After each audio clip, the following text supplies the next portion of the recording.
Biden administration, they pushed through a large number of rules and regulations that really hurt ordinary Americans, including in their own homes. So the first of these is HJR 20. This is a bill that repeals Biden-era regulations relating to consumer water heaters, consumer gas-fired water heaters.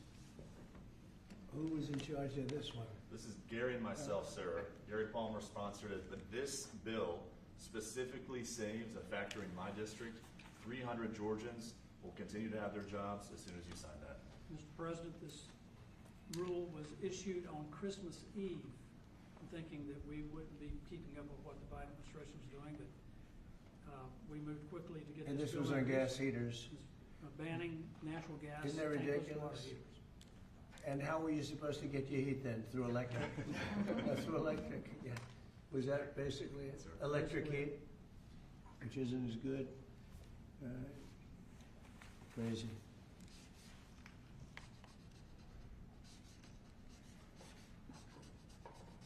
Hey Gary, hold that up. Brian, hold that up.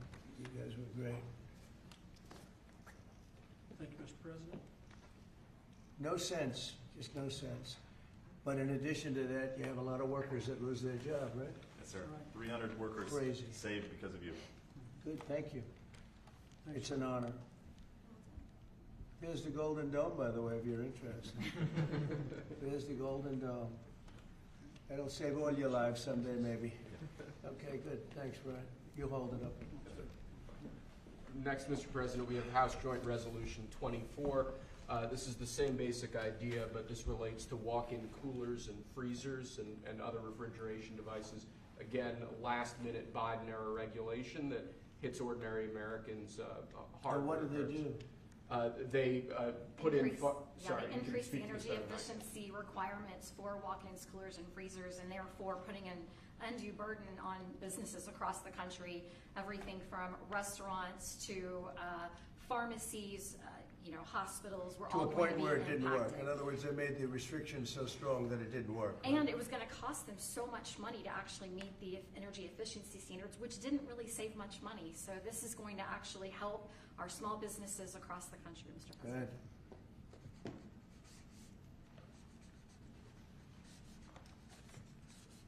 Many manufacturers would have had to close stop lines, shut down entire lines of businesses. And I just want to say, rescinding these, this was done days before you took office. They pushed through these regulations.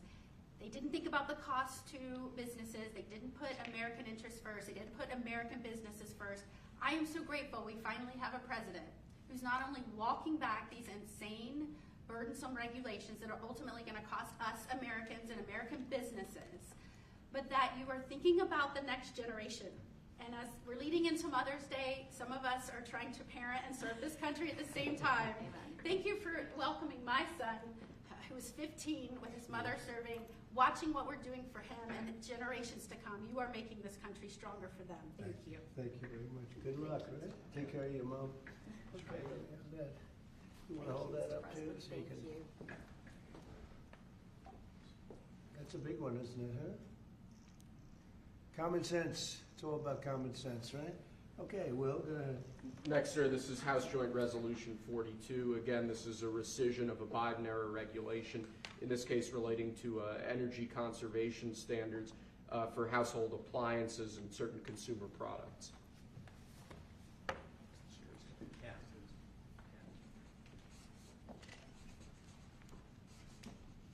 That's a good one. I know who's over there. I know who did this. Explain that, please. Sure. Look, this is helping fight inflation because the cost of the burden on appliance manufacturers is going to drive up the cost of them producing household products, which means that when you go buy a washer, dryer, any appliance, it was going to drive up the cost for consumers. It reduces consumer choice. But in the bottom line, we've been trying to fight inflation. This fights inflation. This takes the cost out of producing these products that Americans need every day. And when you add all this up, it's one regulation here, one regulation there. They always say it's de minimis, but when you add it all up, it costs a lot to American consumers, and this is fighting back. And it's not as good. And it's not as good. Not nearly as good, not nearly as efficient, and more costly. Other than that, it's wonderful. Thank you. Great Mr. job, President. thank you very much, great, fantastic.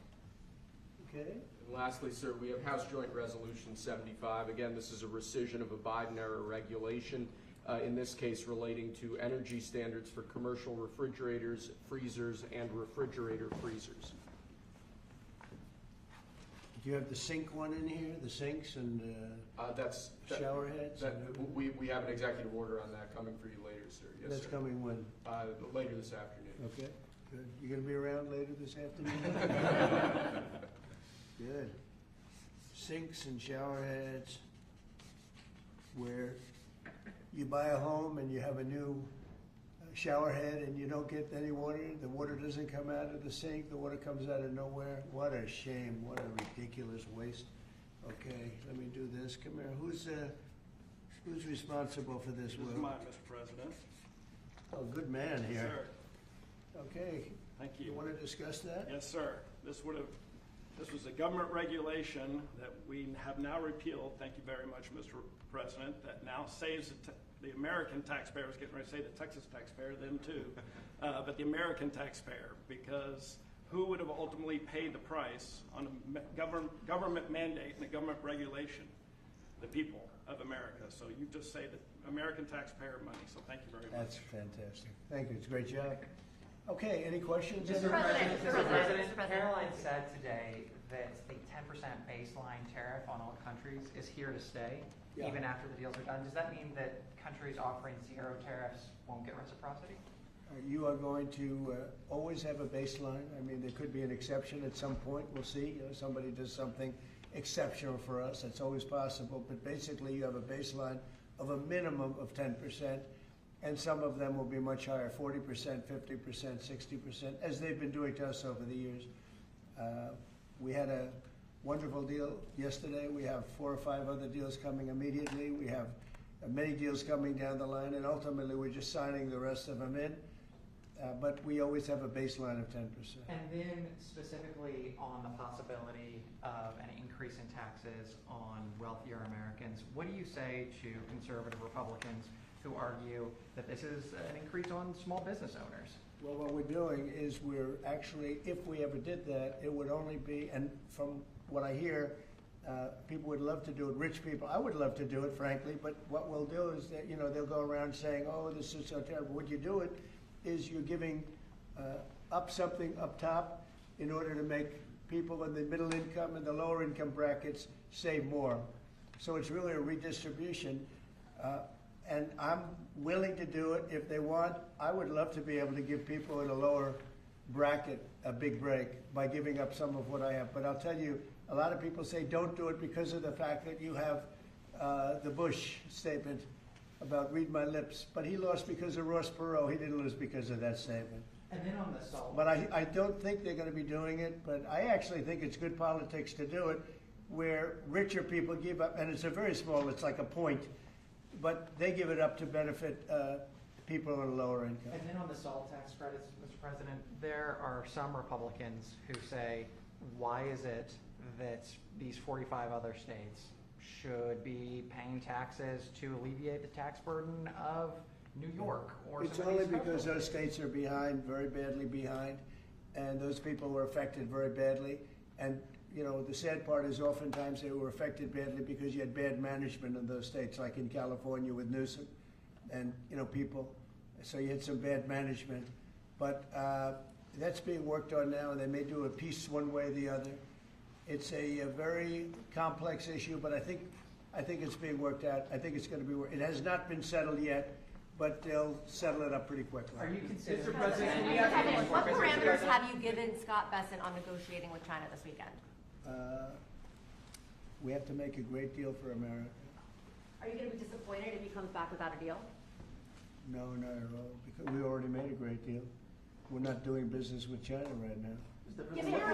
You know, we lost $1 trillion last year with China, $1 trillion. So if you're not going to do business with them, you're not going to lose $1 trillion. But we lost. I want China to do great. You know, I'm very friendly with President Xi. I have great respect for him and for China.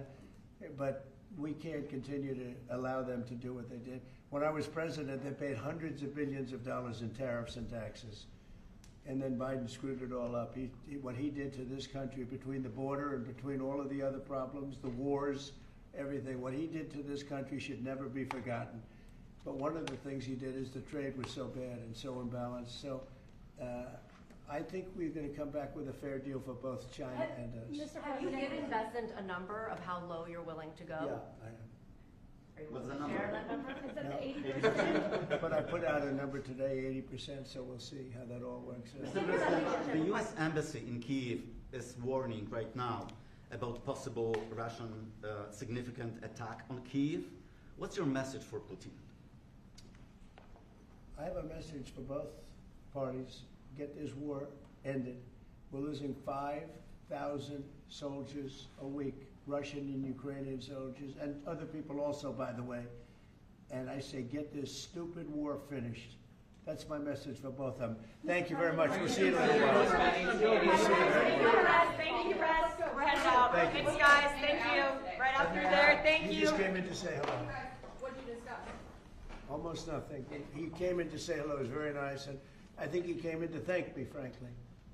I mean, I would say the primary reason, but he was very nice. He's a nice man, but I think he actually came in to thank me. Is he complying with ICE like you'd like to see?